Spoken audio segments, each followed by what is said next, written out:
야고보서 4장 8절 말씀 대독합니다. 하나님을 가까이 하라. 그리하면 너희를 가까이 하시리라. 죄인들아 손을 깨끗이 하라. 두 마음을 품은 자들아 마음을 성결하게 하라. 아멘. 아멘. 자, 이제 새벽에 3일 동안 어떤 말씀을 드렸냐면 이제 22년이 얼마 안 남았습니다. 22년도요 정말로 엊그제 시작한 것 같은데 3일밖에 안 남았더라고요. 그런 거 보면 세월이 참 빠르죠. 세월이 참 빠릅니다. 그러면서 요즘 제가 우리 성도들에게도 어떤 문자를 드리느냐, 22년 얼마 남지 않았으니 대신 대인 대물 관계를 잘 마무리하시기를 바랍니다. 이런 문자를 보내드렸거든요. 받으셨죠? 안 받으신 분 혹시? 다 받으셨죠? 자, 그래서 이 사람은 항상 이 관계를 맺고 살아가거든요. 사람은 관계를 안 맺는 사람이 아무도 없죠. 관계를 다 맺고 살아가기 때문에 아무 관계를 맺지 않고 무인도에 사는 것처럼 살아가는 사람은 아무도 없습니다. 사람으로 태어난 이상 하여튼 무수한 관계를 맺고 살아가는데, 이 관계를 세 가지로 정리하자 그러면 하나님과의 관계, 또 사람과의 관계, 또 물질과의 관계, 이 세 가지 관계로 정리할 수가 있습니다. 그런데 가장 이 중에 중요한 관계는 뭐겠습니까? 하나님과의 관계죠. 하나님과의 관계죠. 그러니까 왜 하나님과의 관계가 중요합니까? 먼저 하나님과의 관계가 바른 관계가 되어야 내 영혼이 구원을 받지 않겠습니까? 그게 사실은 제일 중요한 이유예요. 내가 주님과의 관계가 바르지 못하면 내 인생의 가장 중요한 것은 마지막 죽음으로 내 인생이 끝났을 때에 그 다음에 내 영혼의 눈은 어디서 떠질 것인가, 그것만큼 중요한 게 없어요. 그렇죠?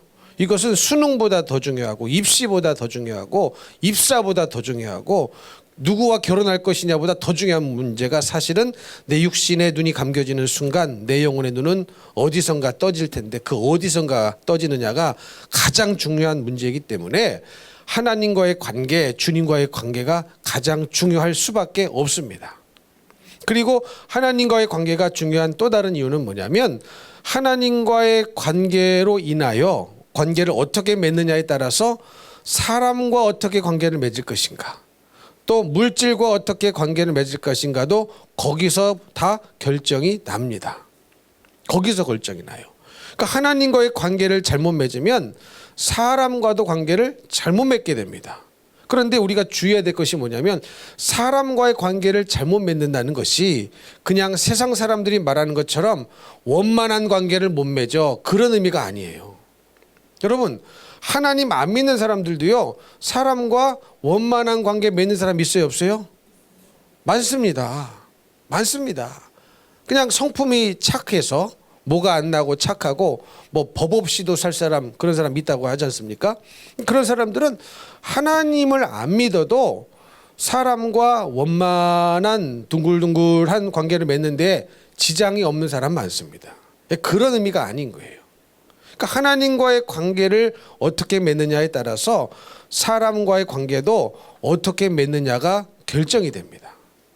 그리고 하나님과의 관계를 어떻게 맺느냐에 따라서 물질과의 관계를 어떻게 맺느냐가 결정이 되기 때문에 하나님과의 관계를 어떻게 맺느냐가 이 세 가지 관계 중에 가장 중요한 거예요. 믿으십니까? 예. 첫 번째, 왜 중요하다고요? 주님과의 관계가 바른 관계를 맺어야 천국에 가니까. 두 번째는 이 땅을 살아갈 때에 하나님과의 관계를 어떻게 맺느냐에 따라서 사람과의 관계도 어떻게 맺느냐가 결정이 돼요. 달라진단 말이죠. 그러면 여러분, 예를 들어서 내가 하나님과의 관계를 잘 맺었어요. 그러면 여러분, 나로 하여금 자꾸 죄짓고 나로 하여금 타락시키고 그런 인간적인 관계는요 끊을 수 있겠죠. 끊어낼 수 있겠죠. 이해가 되십니까? 근데 하나님과의 관계를 잘못 맺으면 그런 친구들 내 영혼을 죽이고 또 나를 죄짓게 하고 나를 넘어뜨리고 결국은 지옥까지 끌고 갈 수 있는 그런 인간적인 관계를 끊어낼 수가 없습니다. 끊어낼 수가 없어요. 그것도 끊으려면 우선 무엇이 먼저 선행되어야 되느냐? 하나님과의 관계가 바른 관계가 되어야 그것도 끊을 생각이 들어오는 겁니다. 안 그러면요, 친구라고 못 끊어요. 친구라고 못 끊어요. 친구 따라 강남 간다죠. 친구 따라 지옥도 갑니다. 친구 따라 천국도 갈 수 있지만 친구 따라 지옥도 갈 수 있는 것이 인간 관계입니다. 그렇기 때문에 하나님과의 이 영적인 관계, 신령한 영적인 관계를 어떻게 맺느냐에 따라서 사람과의 관계도 내가 어떻게 맺을 것인가, 어떻게 맺을 것인가, 이것이 결정이 되고 거기서부터 어떻게 맺어야 되겠다는 생각이 찾아 들어오죠. 여러분, 자식을 키울 때도 마찬가지죠. 부모도 자식과 끊을 수 없는 관계죠. 끊고 싶어도 끊을 수가 없어요. 이 드라이기를 자꾸 엉뚱한 데 놔서 내쫓고 싶은데 내쫓을 수 없는 관계가 이 관계 아닙니까? 끊을 수가 없는 관계란 말이죠. 그런데 이게 하나님과의 관계가 부실하면 이 자녀와의 관계도 어떻게 이 자녀를 이끌어줘야 되는지 그 관계를 잘 못 맺습니다. 무슨 말씀인지 이해가 되시죠? 자녀도 내 것이 아니거든요. 하나님의 것이죠. 그래서 하나님과의 관계가 끈끈한 아주 친밀한 관계가 있어져야만 내 자식도 내 자식이지만 내 자식을 어떤 관계를 맺으면서 어떻게 이끌어줘야 될 것인가, 거기서 답이 나옵니다. 안 그러면요, 이게 인간의 정의라는 것이요, 참 이게 인간의 정의 없을 수가 없잖아요. 없을 수가 없는데 인간의 정의라는 것 때문에 이 육신으로 살도록 내버려둘 수 있는 결과가 찾아오더라고요. 이게 무슨 말씀인지 이해가 되십니까? 이 육신의 끈끈한 관계 때문에 오히려 영적으로 인도해 주지 못하는 일이 생겨요, 안 생겨요? 생길 수 있습니다. 그래서 하나님과의 관계를 돈독하고 그 어떤 관계보다도 우선순위해서 이 관계를 맺어놔야 이것을 바탕으로, 이 힘을 바탕으로 내 자식도 내가 어떤 관계를 맺으면서 이 자식을 인도해 줄 것인가, 거기서 답이 나오거든요. 물질도 마찬가지죠. 물질도요, 주님과의 관계를 잘 맺어야 이 물질도 어떻게 쓸 것인가, 이게 답이 나오지 않겠습니까? 여러분, 사치하는 사람들도요, 그거 죄입니다. 그거. 그렇죠? 사치하는 거. 이멜다 같은 사람 구두가 몇 개? 3,000켤레나 있었다고 그래요. 구두가 뭐 3,000개나 필요합니까? 그렇죠. 이게 뭡니까? 이게 사치죠. 사치. 그러니까 내 돈이라고 내 마음대로 쓰면 돼요, 안 돼요? 안 되는 건데, 이것도 하나님과의 관계를 잘 맺어 있어야 이 물질도 어떻게 써야 될 것인가 답이 나옵니다. 그리고 주님을 위해 쓴 것만 내 것이 되는 것이죠. 그래서 가장 중요한 관계는 하나님과의 관계입니다. 그래서 22년을 마무리하기 전에 항상 해마다 강조하는 것이지만 한 해가 가기 전에 대신 대인 대물 관계를 잘 마무리하십시오. 그 중에서 가장 중요한 관계는 대신 하나님을 향한, 우리 주님을 향한 관계입니다. 이렇게 말씀을 드리는 겁니다. 자, 그러고 보니 오늘 야고보서 4장 8절 말씀에 뭐라고 써 있습니까? 하나님을 가까이 하라 그랬죠. 그러니까 하나님과의 관계는 하나님과 멀어지면 안 돼요. 하나님과 가까운 관계를 맺어야 되는데, 오늘 말씀을 자세히 들여다보면은 누가 먼저 가까이 해야 됩니까? 누가 먼저 가까이 해야 돼요? 하나님을 가까이 하라, 그리하면 너희를 가까이 하시리라. 누가 가까이 가야 되는 거예요? 하나님께로. 누가 가까이 가야 되는 거예요? 하나님께로 우리가 가까이 가야 되는 겁니다. 왜냐하면 하나님은 항상 그 자리에 계셔요.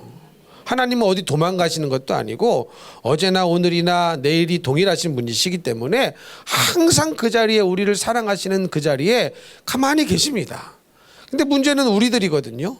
우리들이 죄짓고 우리들이 불순종하고 우리들이 주님을 사랑하지 못함으로 말미암아 주님을 멀리 떠났죠. 나 주를 멀리 떠났다 이제 옵니다. 그래서 그런 찬양들이 나오는 거 아닙니까? 주님이 멀리 가는 게 아니에요. 다 내가 떠난 거예요. 나 주를 멀리 떠났다 이제 옵니다. 그래서 그런 찬양들이 나오는 건데, 그래서 하나님을 가까이 해야 할 사람은 누구냐? 나예요, 나. 하나님이 가까이 오시는 것이 아니라 하나님은 움직이시는 분이 아니시고 항상 우리를 사랑하시는 그 상태 그대로 계시기 때문에 멀어진 우리가 하나님께로 가까이 가야 우리를 가까이 하신다는 것이죠. 믿으십니까? 그러면 이 말씀에 하나님을 가까이 하는 두 가지 방법이 같이 기록이 되어 있는데, 첫째가 뭡니까? 죄인들아 뭘 깨끗이 하라? 손을 깨끗이 하라. 할렐루야. 손을 어떻게 하라고요? 깨끗이 하라. 이게 무슨 말이에요? 예배 들어오시기 전에 저 화장실에서 손 다 씻고 오라는 말입니까? 애기들은 막 예배 드리다가 발가락 만지죠. 엄지발가락, 새끼발가락, 중지발가락 막 만지고 입에다 넣고. 뭐 손을 그래서 깨끗하라는 말이 아니고, 우리 그렇지 않습니까? 아, 너 아직도 도둑질하냐? 나 손 씻었어. 너 아직도 소미치기 거기 모임에 가입돼 있냐? 나 손 씻었어. 그 무슨 말이에요? 이제 안 한다는 거죠.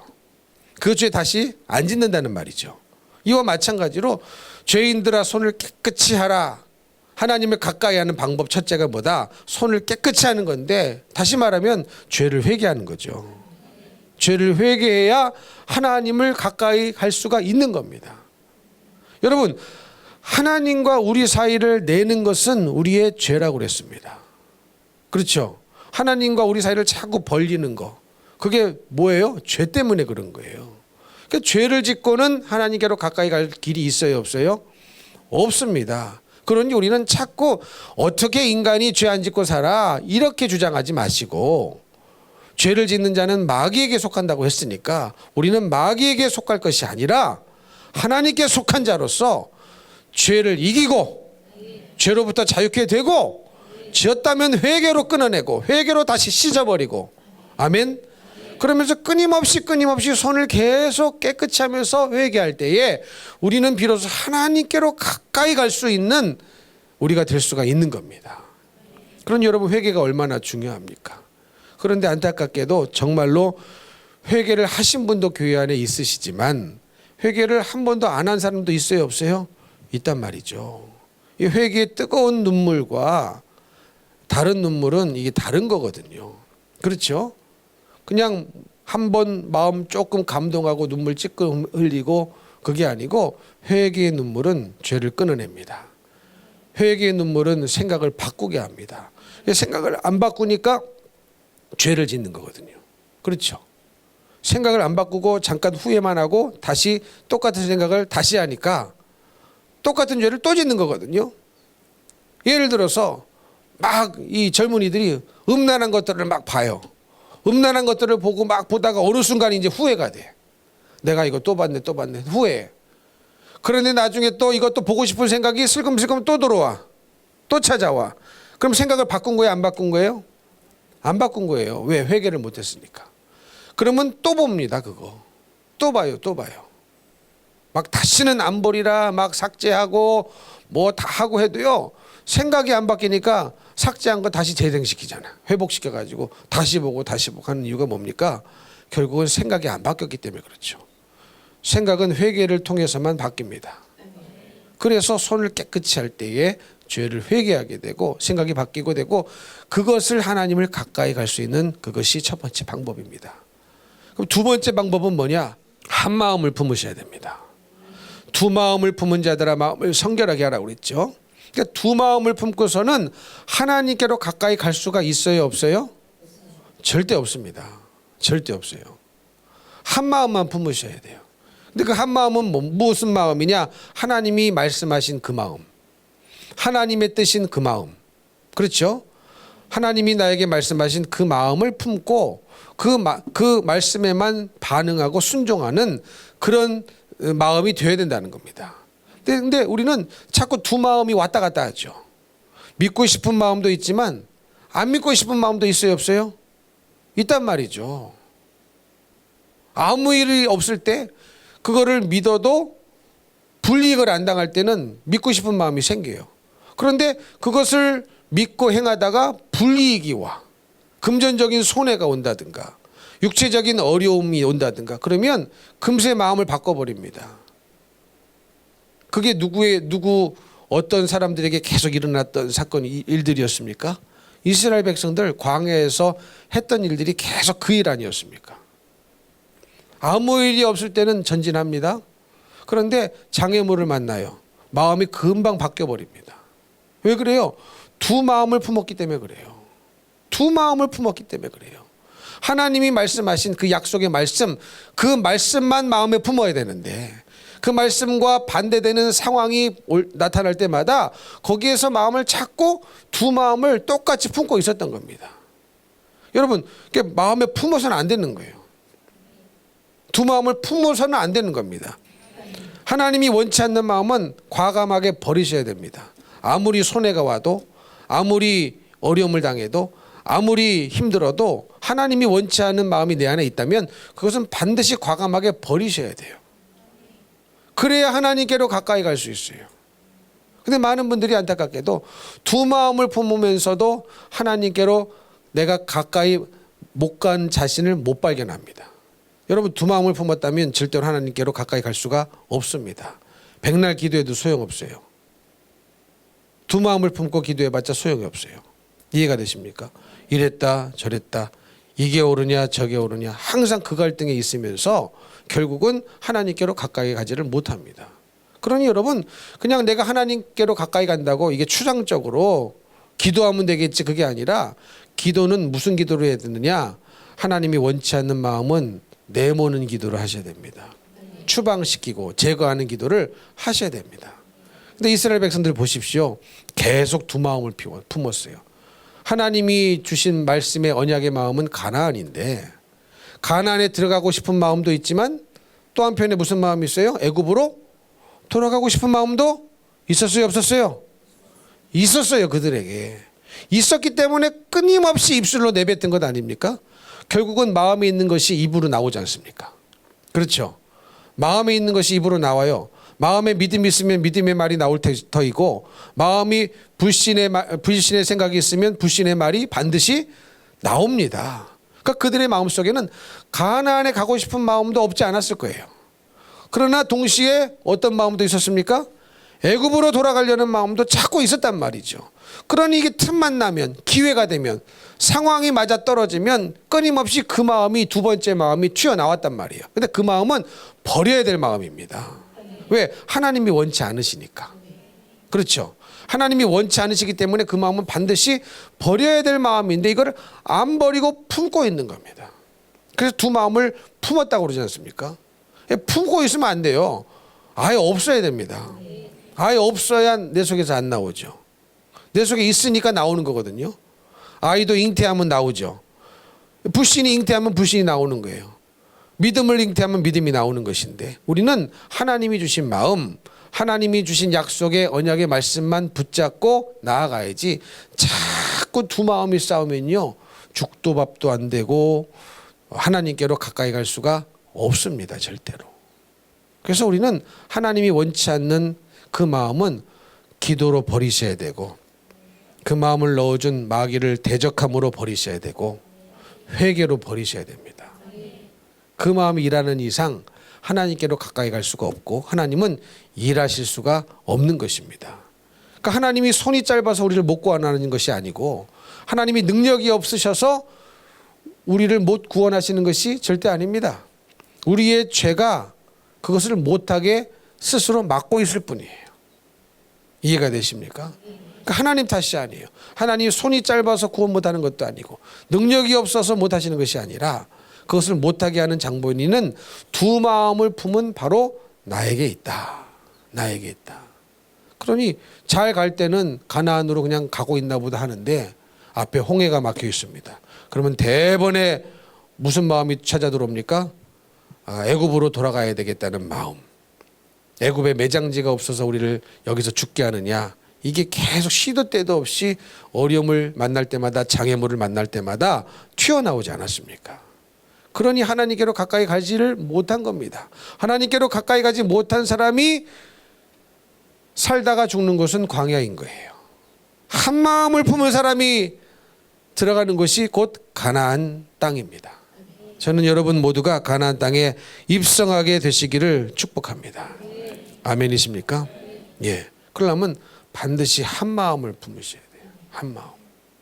하나님이 원치 않는 마음은 반드시 회개로 제거하시고 대적함으로 제거하시기를 바랍니다. 제거하셔야 돼요. 그러니까 여러분, 나의 마음속에 두 가지 마음이 있는데 어느 것이 주님이 주시는 마음이냐, 이거를 잘 분별하여서 그 마음만 선택해가지고 그 마음만 붙잡고 계속 가셔야 돼요. 이해가 되십니까? 자꾸 중간에 계속 못 버리면은 결국은 죽도 밥도 안 되는 거예요. 하나님께 가까이 갈 수 있어요, 없어요? 있어요, 없어요? 없어요.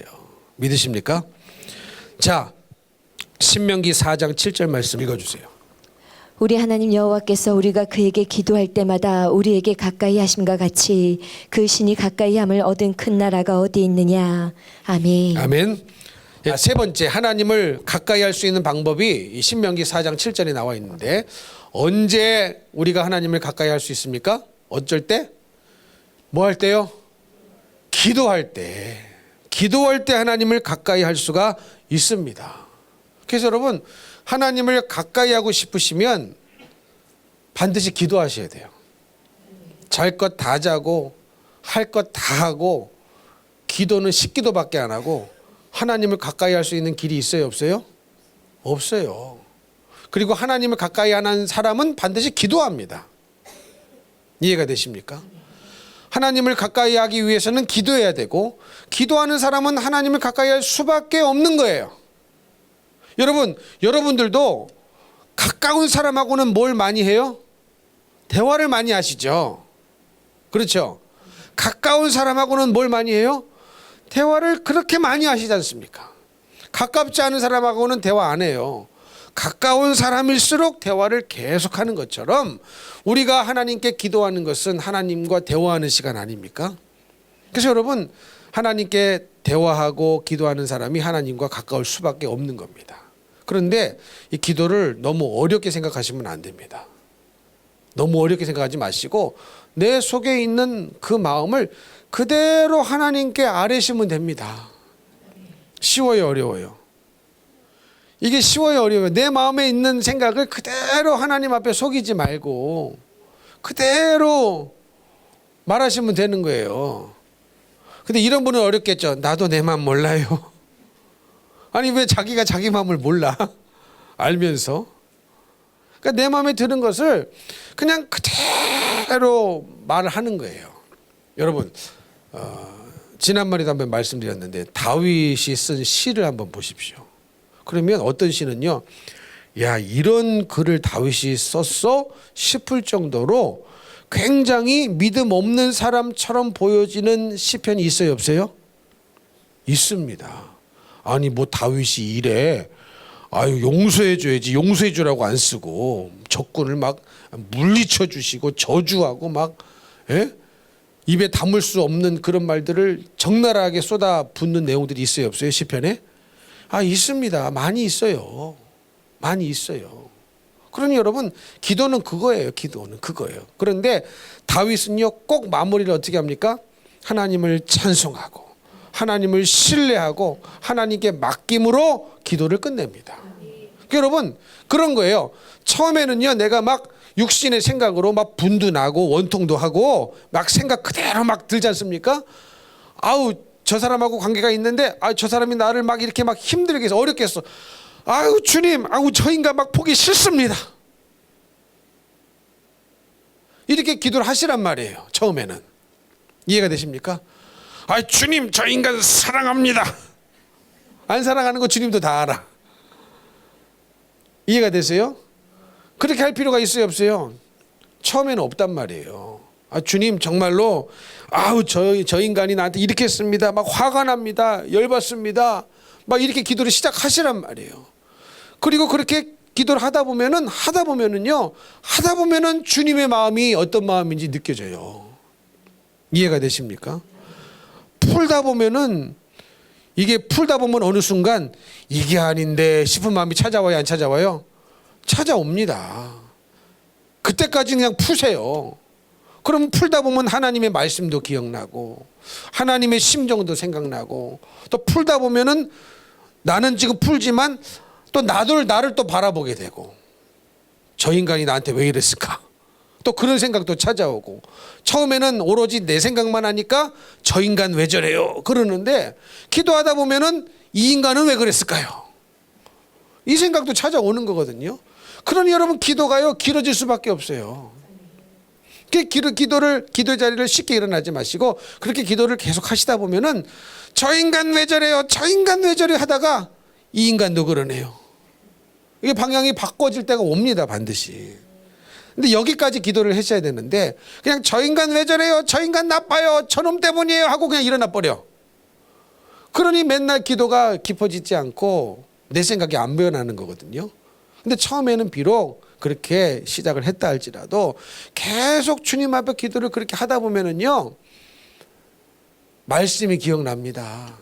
그리고 나를 뒤돌아보는 시간들이 반드시 오게 되거든요. 그래서 하나님을 가까이 하는 사람들은 기도의 시간이 길어질 수밖에 없고, 길어짐으로 말미암아 내가 처음에 시작한 기도가 나중에는 하나님을 신뢰하고 하나님을 찬송하고 하나님께 감사하고 그런 기도로 바뀌어지는 거예요. 그렇게 기도가 바뀌어져서 기도가 끝나야 되는 것이죠. 아멘이십니까? 그게 다윗의 기도인 겁니다. 다윗의 기도였어요. 여러분, 한나도 보십시오. 한나도요, 아들 없다고 그냥 첩이 얼마나 놀려댔습니까? 그게 막 화딱지가 나가지고 막 열받아가지고 기도를 시작했지 않습니까? 나도 아들 하나 주세요. 처음에 그 아들 하나 달라는 말은 왜 달라고 했을까요? 보란 듯이, 저 인간 저거 한번 콧대를 한번 꺾어줘 보려고. 니만 아들 있냐? 나도 아들 있다. 막 그런 생각으로 기도를 시작한 거예요. 근데 기도하다 보니까 어떤 일이 일어났답니까? 하나님과 심정이 통했답니다. 예? 이 기도를 하다 보니까 하나님과 심정이 통했대요. 그러니까 심정이 통하니까 어떤 일이 벌어집니까? 그 아들 자기 딱 치마폭에 끼고, 이 옆에 나도 아들 있다, 뭐 그렇게 보여주려고 한 게 아니라 이 아들을 어떻게 합니까? 하나님 전에 바쳐버리잖아요. 자기 얼굴 세우려는 마음이 안 바뀌었다면, 기도하다가 대충 끝내버리고 원통하고 분통한 마음만 기도하고 끝내버리고 아들을 줬다면 그 아들 자기가 끼고 다니죠. 자랑하면서 봐라 나도 있다, 너만 있냐 나도 있다, 막 그러면서 자랑하고 다녔을 텐데, 기도가 거기서 끝난 게 아니에요. 하나님과 심정이 통하는 기도, 하나님의 마음을 아는 기도, 거기까지 들어가니까 어떤 생각을 하게 되는 겁니까? 정말로 이 아들이 하나님의 마음을 시원케 해줬으면 좋겠다. 무슨 말씀인지 이해가 됐어요? 그 시대는요, 다 자기 소견에 옳은 대로 살았던 시대 아닙니까? 누구 하나 하나님 마음을 시원케 하는 사람이 없던 시대였어요. 심지어 누구조차도, 그 제사장조차도 하나님의 마음을 시원케 하기는커녕 그 아들 간수 못하고, 그 벌벌 떨고 결국은 다 망하지 않습니까? 지사장마저도, 가장 신실해야 될 주의 종 제사장마저도 그런 상황이었는데, 하나님과 심정을 통하니까 그 자식을 하나님 전에 바쳐버리지 않습니까? 여러분, 바치기 쉬웠겠어요? 어려웠겠어요? 쉬웠겠어요? 어려웠겠어요? 어려웠겠어요. 사무엘이 얼마나 이뻤겠어요. 자기의 한을 풀어준 아들입니다. 그렇죠? 아들이 그렇게 없다가 모든 상황을 한 방에 역전시켜준 아들이 사무엘이니까 얼마나 이쁘겠습니까? 근데 그 이쁜 아들을 주님의 전에 바친다? 바칠 수 있겠어요? 그런데 하나님과 심정을 통하는 그 자리까지 간 거예요, 한나가. 그러니까 여러분, 기도는 그런 거거든요. 그러니 하나님과 가까이 가는 길이 기도밖에 없는 거죠. 여러분, 믿으십니까? 그러니까 기도를 절대로 뭐 10분, 20분에서는 그런 기도 안 나옵니다. 하나님과 심정 안 통해요. 내 원통함만 쏟아내는 기도만 하고 끝나는 거예요.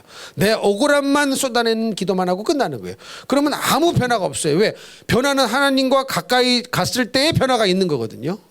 하나님과 가까워졌을 때의 변화가 있는 건데, 하나님과 먼 채로 끝나버리는 거예요. 그러면 아무 변화가 없습니다. 그래서 신명기 4장 7절에 우리 하나님 여호와께서 우리가 그에게 기도할 때마다 우리에게 가까이 하심과 같이, 그렇게 말씀하신 거예요. 우리가 기도할 때마다 하나님께서 어떻게 하신답니까? 가까이 우리에게 하신다. 믿으시면 아멘. 그리고 시편 73편 28절 펴주세요. 다 같이 합독하겠습니다. 시작. 하나님께 가까이 함이 내게 복이라. 내가 주 여호와를 나의 피난처로 삼아 주의 모든 행적을 전파하리이다. 아멘. 아멘. 자, 뭐가 복이랍니까? 주님께 가까이. 뭐가 복이에요? 여러분은 정말로 그게 복이라고 생각하십니까? 에이, 로또 10억짜리 당첨된 게 복이지. 우리끼리 솔직히 얘기해서 그렇지 않아요? 그것도 복일 수 있지만 시편 기자 아사벳인데 뭐라고 고백합니까? 하나님께 가까이 함이 내게 복이라. 아멘. 그런데 원문에는 이게 토부, 하나님의 선입니다. 하나님께 가까이 가는 것이 하나님의 좋아하시는 일이라는 거예요. 하나님 보시기에 좋았더라. 그게 토부거든요. 기억나시죠? 하나님이 태초에 천지를 창조하시고 보시기에 좋았더라. 보시기에 좋았더라. 인간을 창조하시고는 보시기에 심히 좋았더라 했을 때 그 좋았더라는 단어가 토부거든요. 그러니까 하나님께 가까이 가는 것을 하나님이 보시기에 가장 좋아하는 거예요. 믿으십니까? 그게 복이라는 거예요. 그게 선이라는 거예요. 그게 토부라는 거예요. 그러면 어떤 일이 벌어집니까? 하나님이 나의 피난처가 되어 주시죠.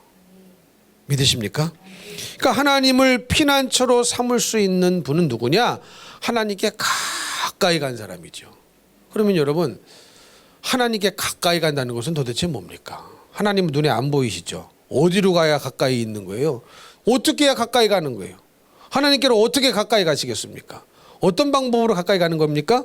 여러분, 하나님을 가까이 한다는 것은 결국은 말씀을 가까이 하는 거예요. 말씀을 가까이 한다는 것은 결국은 말씀에 순종한다는 말입니다. 믿으시면 아멘.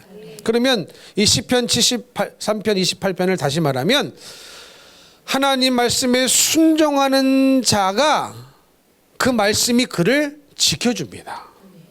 믿으시면 아멘. 왜? 그게 피난처가 되니까.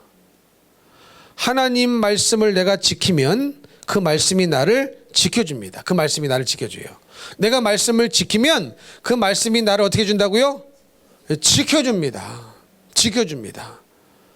그거를 믿으셔야 됩니다. 근데 우리는 때때로 어떤 생각을 합니까? 하나님 말씀대로 살면 내가 어려워집니다. 힘들어집니다. 여러분, 물론 그럴 수도 있어요. 우리 육신의 삶은. 그렇지 않습니까? 성경은요, 하나님 말씀대로 살면 부자 된다 안 그랬어요. 하나님 말씀대로 살면 부자가 될 수도 있어요.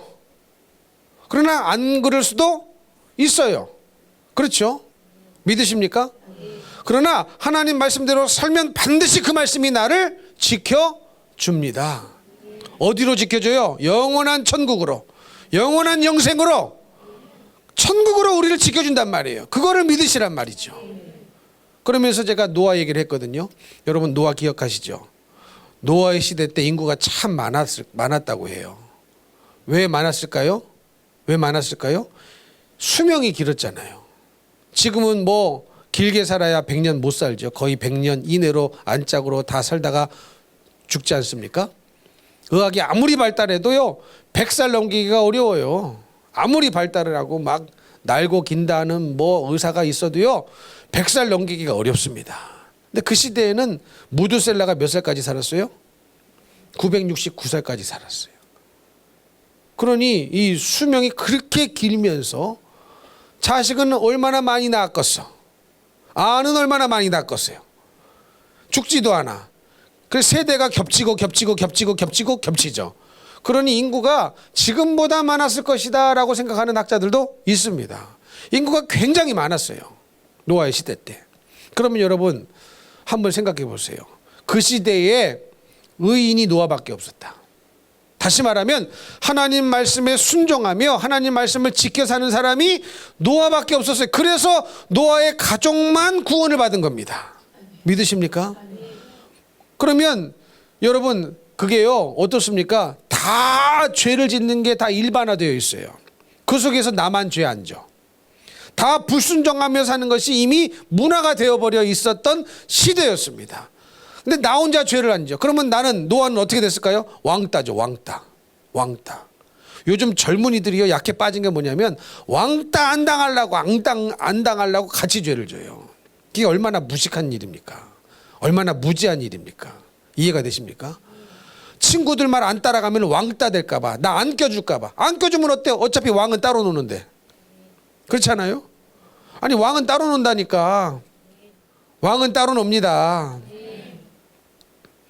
근데 자기 안 껴줄까 봐. 그게 뭐가 그렇게 중요하냐고. 그게 뭐가 그렇게 중요해서 같이 죄져가면서 그 무리에 끼려고 하는 세대가 오늘날 시대입니다. 오늘날 시대예요. 그러니 성경에 분명히 말씀하고 있는 죄도 죄라고 왜 외치지 않습니까? 요즘 학교 가면요, 다 동성애 괜찮다 그러면 말을 못해. 괜히 동성애 죄입니다 말하면 뭐가 돼요? 왕따가 돼요. 왕따가. 그러면 그때 이 말을 생각하시란 말이에요. 왕은 따로 논다. 니들이 왕의 생각을 알겠느냐. 그러니까 왕은 따로 논다. 그러니까 내가 그들을 왕따시키면 되는 거예요.